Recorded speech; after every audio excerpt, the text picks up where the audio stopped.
Alors, pour répondre à cette question, il faut considérer la Terre comme une orange. Et pour passer de cette orange en 3 dimensions, qui représente la surface de la Terre, à une carte, en fait, il faut considérer qu'on épluche cette orange et qu'on étale l'écorce de cette orange sur la table qui est devant nous. Donc, quand on fait ça, on se rend compte qu'il y a 1001 façons d'éplucher cette orange et de réaliser une surface de cette image à plat en fonction de quel centre on choisit, où est-ce qu'on découpe. On a du coup 1001 représentations du monde qui sont possibles.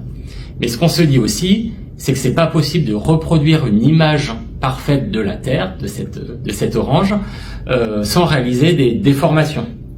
Parce qu'on est obligé de découper ici ou là, d'étirer ici ou là, et donc ce n'est pas possible d'avoir une image parfaite du monde sur une feuille de papier ou sur un écran.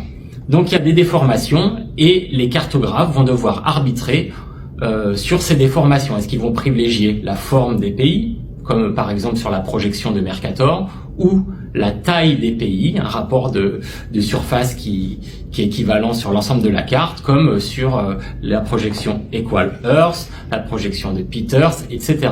En fait, réaliser une carte, c'est prendre un espace en 3 dimensions et le déformer pour raconter quelque chose. Il y a 1001 façons de raconter le monde.